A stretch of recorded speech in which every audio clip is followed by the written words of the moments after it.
pasemos ahora a la política monetaria, ¿no? Porque ya has comentado en varias ocasiones que Donald Trump quiere controlar la Reserva Federal, pero la quiere controlar no por algo general, sino la quiere controlar para imponer una política monetaria determinada, que es tipos de interés bajos, incluso 0%, ¿no? Alguna vez ha comentado que el tipo de interés debería ser del 0%, lo cual, por cierto, valga la redundancia, casa bastante con la teoría monetaria moderna, porque ellos también, los postkeynesianos de la teoría monetaria moderna, defienden que el tipo de interés natural es el 0%. Entonces, ¿tú cómo ves esto? Porque aquí también volvemos un poco al anterior debate o a la anterior discusión sobre pesos y contrapesos, pero al mismo tiempo organismos que se van desarrollando de manera independiente y que adquieren su propia vida y sus propios intereses, dinámicas, y que en ocasiones se pueden convertir en enemigos del público, si lo queremos llamar de alguna forma. Entonces, ¿por qué crees que es bueno que la política monetaria esté en manos de tecnócratas, que eso es al final lo que es la FED, y no en manos de representantes del pueblo? Bueno, si tiene que existir Banco Central... Eso es. Si tiene que existir Banco Central... Aquí sí ves más claro que podría no existir. Sí, no, bueno, vamos a ver, esto es algo que... Tú y yo venimos de donde venimos, hemos tenido un mismo maestro, entonces tenemos ciertas lecturas que nos hacen desconfiar de la existencia del acto o de las actuaciones de un Banco Central.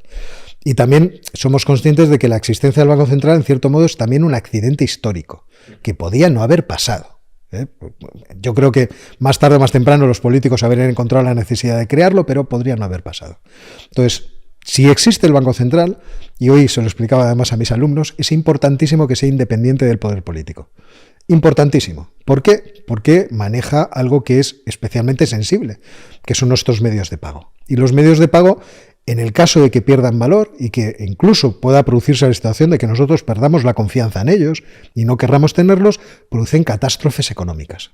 La inflación y la hiperinflación son ejemplos de lo que es una catástrofe económica, que afecta además de manera importante a los que tienen ingresos fijos y, por lo tanto, generalmente a la gente que tiene menos recursos. O sea, la inflación es un impuesto especialmente insidioso y peligroso.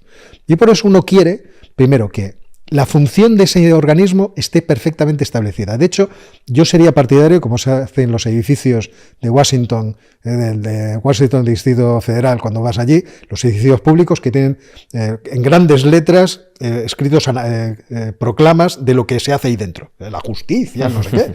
Pues que dentro de la fachada del Banco de España, por ejemplo, estamos aquí para que la inflación sea el 2%. Y que eso todo el mundo cuando pasara dijera, es que su única función es esa, no debe tener cualquier otra. No debe dedicarse a combatir el cambio climático, ni a mantener la deuda pública. No, nada de eso. Tiene que hacer solo una cosa.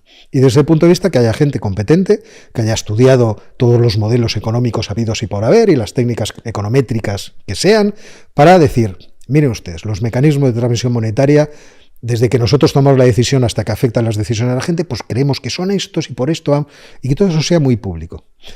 Y desde ese punto de vista, yo quiero que el Banco Central sea algo extendido del ámbito de la política. Cada vez que se nombra a un exministro de algo como gobernador del Banco de España, mueren gatitos. Entonces sería importante que estas cosas no pasaran, a pesar de que luego no la justifican y tal.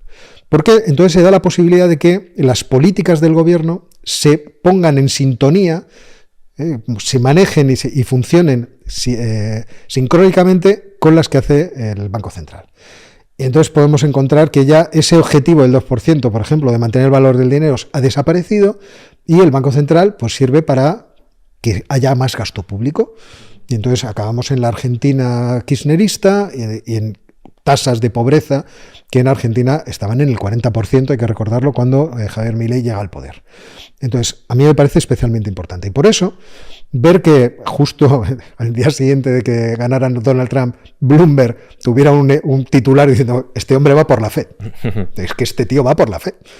Me preocupa. Me parece que es... Y como ciudadano americano me preocuparía muchísimo más. Yo como lo estoy viendo esto en la distancia. Luego está el propio asunto de el tipo de interés, si es cero, mejor. Si es lo más bajo, porque eso tiene una resonancia keynesiana a todos los que hemos leído la teoría general, que nos vamos al capítulo 22, notas sobre el ciclo económico, decimos, no decía esto Keynes. No hay que mantener el tipo de interés bajísimo para mantener la economía en lo que él llamaba un semi-boom permanente. Entonces, pues claro que sí, yo creo que ese tipo de decisiones de Donald Trump se entienden por la personalidad de Donald Trump, por la manera que él entiende que es la política y por lo que él quiere hacer, pero son criticables y además peligrosas. ¿Les dirías que Trump está más cerca de Keynes que de Hayek o depende? Depende del día, o depende del ámbito. Vamos a ver, en el asunto este claramente, depende mucho, o sea, está mucho más cerca de Keynes que de Hayek sin ninguna duda. Otra cosa sería si de repente nos dijera, no, es que yo no quiero que el Banco Central tenga un tipo de interés, sino quiero cerrarlo y vamos a una competencia de monedas. Entonces diría, sí, que Hayekiano, pero no es esto. O sea, él está más en el otro lado. Pero yo creo que es algo distinto. Donald Trump es el típico personalista que cree saber cuál es la solución a todos los problemas y que por lo tanto tiene que estar incluso en el diseño y en la promoción de todas las soluciones y necesita que todos los instrumentos del Estado estén en su mano para llevarlo a cabo, por nuestro bien.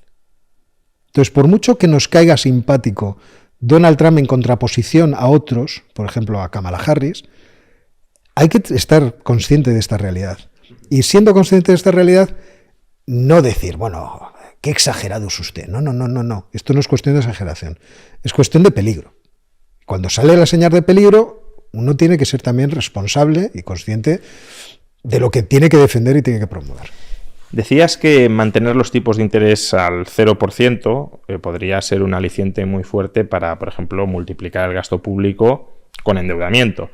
Pero en el caso de la política económica de Trump, más bien parece que va en otra dirección, y es bajar bastante los impuestos con endeudamiento, porque el problema es que a falta de lo que ese Departamento de Eficiencia Gubernamental consiga recortar, que yo me temo que no será demasiado, salvo que se recorte en transferencias a los ciudadanos, que Trump ha dicho que no lo va a hacer, bueno, ojalá lo haga, pero de momento no está en agenda, pues lo que tendremos es bajada de impuestos, reducción insuficiente del gasto, más emisión de deuda pública. ¿Tú crees que a pesar de la emisión de deuda pública, la bajada de impuestos de Trump es positiva o genera riesgos el que la deuda pública estadounidense, que ya es muy alta, siga aumentando cada vez más y además con una política monetaria que se pretende que sea acomodaticia a esa emisión de deuda? ¿Cómo ves todo esto? Yo lo veo como un imposible. O sea, a mí hay varias de las medidas de Donald Trump que yo las veo más en relación a esto que hablábamos antes de los aranceles, de vamos a volver a reindustrializar nuestro país, que a otra cuestión. Y en ese sentido me recuerda mucho, aunque no sea lo mismo, a la política de Erdogan en Turquía. O sea, yo creo que el concepto que Donald Trump tiene ahora mismo de todos los aspectos económicos es: yo quiero que aquí toda la industria vuelva a residir, quiero tener superávit comercial, y para conseguir todo eso necesito un dólar débil, tipos de interés muy bajos. O sea, yo creo que está realmente en todo eso. Bajar impuestos para que haya gente que se anime más a la producción, no recortar el gasto público que sea necesario en infraestructuras, en el ejército, todas estas cosas. Con lo cual tienes al final un panorama en el que la posibilidad de que todo se equilibre es difícil. Tienes que confiar mucho, tener mucha fe en que los recortes dentro del gobierno federal vayan a sustituir, que todo eso se vaya a compensar. Entonces, cuando lo vas viendo, dices, esto no me parece a mí que se compadezca. Y por eso me recuerda mucho a Erdogan. El asunto de, a mí no me importa que la lira turca esté por los suelos, mejor. No me importa que haya una inflación del 80%, la gente se adaptará, me da exactamente lo mismo, que los pobres sufren, ¿qué le vamos a hacer? Porque todo esto está en función de un proyecto mayor. Y el proyecto mayor es, vamos a industrializar, a coger fuerza, a coger peso otra vez, generar todo tipo de bienes, y entonces vamos a hacer América grande otra vez, es decir, la vamos a otra vez a situar. Entonces yo no veo la compatibilidad, sinceramente, de muchas de esas medidas tomadas unas respecto de otras, si no es en función de ese objetivo final, de decir, yo es que lo que quiero es una América más potente. Otra cosa es si lo consiga, ¿vale? Pero entre medias ya veremos cómo va ¿cómo se decía yo? Aquello de cabalgar contradicciones. Pues cómo va a cabalgar todas esas contradicciones, porque yo creo que no van a ser pequeñas. Una de esas contradicciones, la apuntabas ahora y me gustaría saber también tu opinión, es el estatus del dólar como moneda internacional. Porque por un lado es verdad, tanto Trump como Vance nos están diciendo que quieren un dólar débil. Incluso Vance ha llegado a plantear en público la reflexión de, oye, esto de que el dólar sea la moneda internacional de reserva ¿nos beneficia o nos perjudica? Porque está generando un incentivo perverso de la economía estadounidense a sobreendeudarse con el exterior. A lo mejor habría que buscar reducir ese rol del dólar como moneda internacional de reserva. Pero al mismo tiempo también Trump en campaña amenazó a los países que dejaran de utilizar el dólar con aranceles gigantescos para proteger ese predominio del dólar. ¿Cuál crees que es la orientación de Trump respecto al rol internacional del dólar? Y al margen de cuál sea, ¿crees que la política económica de Trump, endeudamiento público, control de la Fed, reducción de tipos de interés a lo más bajos posibles, puede hacer peligrar ese rol internacional en un contexto en el que los BRICS se reúnen y a veces plantean la posibilidad de nuevas divisas, o que el dólar no tiene competencia y poder? Bueno, ahí yo distinguiría dos cosas. Una, la posibilidad de que tenga alternativa, y otra, la intención que tenga Donald Trump. En el asunto de si tiene alternativa, hasta que los chinos no decidan abrir su mercado para que la gente pueda comprar lo que quiera con el yuan, yo entiendo que el yuan no es un instrumento útil.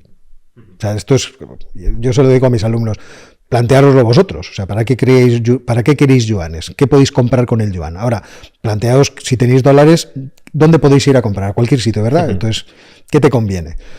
Otra cuestión es la propia cuestión de que el dólar se ha convertido en la convención, el estándar a la hora de medir los valores de cualquier bien por el mundo, y por lo tanto tú facturas en dólares. Si eres un tipo de Sri Lanka o eres un tipo de Congo, a la hora de saber cuánto te vale un producto, lo tienes en dólares, es una comodidad extraordinaria. Desde ese punto de vista, yo creo que es difícil que el dólar pierda su función de moneda de reserva internacional a corto plazo. Ahora bien, es verdad que para que el dólar sea una moneda de reserva internacional, es importante que Estados Unidos pues tenga déficit comerciales para poder estar sacando sus dólares e inundar el mercado de dólares.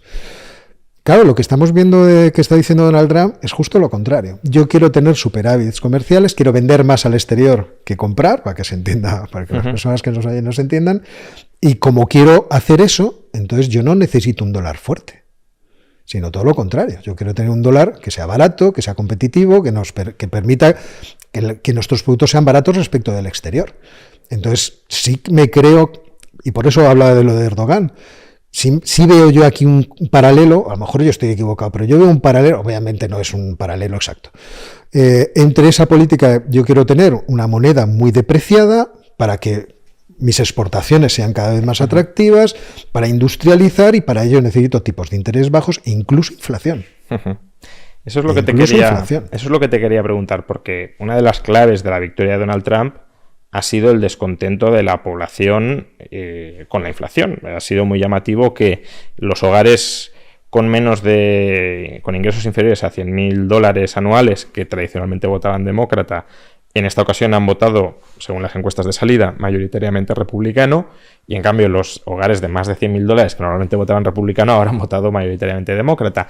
Y eso, una posible interpretación es que hay descontento social, especialmente entre las capas más bajas de la población, bajas en términos estadounidenses, por supuesto, con la inflación. Entonces, ¿tú no crees que hay un sesgo aquí marcadamente inflacionista en la política de Trump? Aranceles, tipos de interés lo más bajos posibles, bajada de impuestos sin recortar suficientemente el gasto público, debilitamiento de la moneda. Sí, o sea, pero lo creo yo, lo crees tú, y lo cree cualquier economista que haya estudiado un poco. Cualquiera que haya dado clase de macroeconomía o que sepa algo de macroeconomía dice, a mí no me cuadra, o sea, todo esto tiende a aumentar los precios seguro. Quizá Javier Milei, cuando le vea la próxima vez a Donald Trump, debería explicarle que la inflación en todo momento, en todo lugar, es un fenómeno monetario, porque creo que no lo sabe.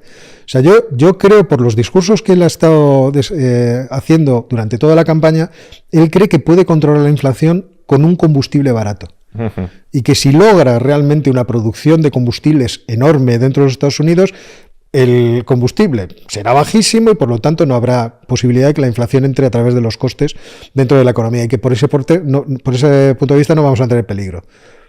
Pero no lo parece. O sea, es verdad que no es probable, vamos a decirlo así, que Donald Trump haga los estímulos fiscales que hizo Biden, que fueron brutales y que yo creo que han estado realmente en la base del incremento de los precios en Estados Unidos, muy por encima de los combustibles, me da a mí la sensación. Sí. Y desde el punto de vista, pues eso no le alimentaría, pero unos tipos de interés bajísimos, van a alimentar un incremento de la demanda brutal. Hombre, a menos que la esperanza de Donald Trump sea aquello que me contaba a mí don Felipe Ruiz Martín, Premio Nacional de Historia ya fallecido, catedrático de mérito en Princeton, me decía, Óscar Vara, los aumentos de la masa monetaria de los metales preciosos en Europa del siglo XVI produjeron bajadas de precio en Génova. Y le decía, ¿cómo es posible? Dice, porque lo que está diciendo, a Génova llegaban manadas y manadas, toneladas de oro, y sin embargo los precios caían. Y ¿cómo lo explicamos? Y dice, pues eso tiene que investigarlo usted. Y entonces yo buscando, no hice una investigación completa, vi que la actividad económica en Génova se multiplicó a unas velocidades tremendas, de tal forma que la demanda siempre iba detrás de la oferta. Sí, porque cuando decimos que es un fenómeno monetario, es un fenómeno de la oferta y de la demanda, que muchas veces se olvida. Y de la demanda. Entonces, pudiera pasar que Donald Trump consiga una reindustrialización tan agresiva dentro de los Estados Unidos que la producción de bienes y servicios vaya por encima de la demanda que se va a impulsar unas bajadas de tipo de... Pero esto es ciencia ficción. Claro, lo que pasa que con la tasa de desempleo ya tan baja que tiene la economía estadounidense, parece como que nos estamos topando con esos cuellos de botella que, aunque surjan, son por exceso de demanda, ¿no? Eso Keynes también lo cuenta. Es decir, si tú elevas el gasto agregado brutalmente, pues por definición empezarán a aparecer cuellos de botella, porque la oferta no es perfectamente elástica. No, en el capítulo 21 del teoría de los precios lo explica muy bien, cuando va desmontando las hipótesis y tal, de su modelito básico primero. Lo que pasa es que bueno, esos sofismas de quiénes son interesantes, pero estoy de acuerdo. O sea, el problema está en que, ¿cómo decirlo? Si tú tienes la visión de Estados Unidos, que tiene Donald Trump, que yo creo que tiene Donald Trump, de una economía pujante, volvemos a crecer, los trabajadores vuelven otra vez a las factorías, volvemos a tener la industria automovilística en el cinturón del óxido, en fin, si generamos ese mundo maravilloso, va a ser estupendo. Pero para llegar a ello, existen 200.000 caminos que inconexos te llevan, pero que a lo mejor conectados no te llevan. Entonces, lo que me da la sensación cuando yo escucho a Donald Trump es que él ha comprendido que hay muchos caminos que pueden llegar a ser futuro maravilloso, los ha tomado todos, no se ha molestado en sentarse a pensar si juntos son contradictorios o no. Entonces, bueno, por ahora estamos en que todo eso a la vez y conjuntamente va a ser la política de Donald Trump. Lo que pasa es que hay que recordar que Donald Trump, como decía yo al principio, es un posibilista. Entonces, ya veremos. O sea, ya veremos. Yo por ahora tengo la desconfianza de que los puestos que está nombrando son gente que no le va a decir que no a nada. Y a mí eso sí me preocupa. Hay alguno que no, algún personaje que yo creo que va a ser, que tiene cierta potencia. Pero otros yo creo que son gente que le va a decir sí a todo. Y ese sí a todo es lo que realmente me preocupa. Porque este es capaz de sentarse y decir, no, hijos, yo lo que quiero es esto y esto. Si no hay nadie que le dice, ya, pero esto es contradictorio. Estas partes de aquí van a entrar en conflicto. Pues a lo mejor se intenta todo a la vez, y entonces aquello es un cisco.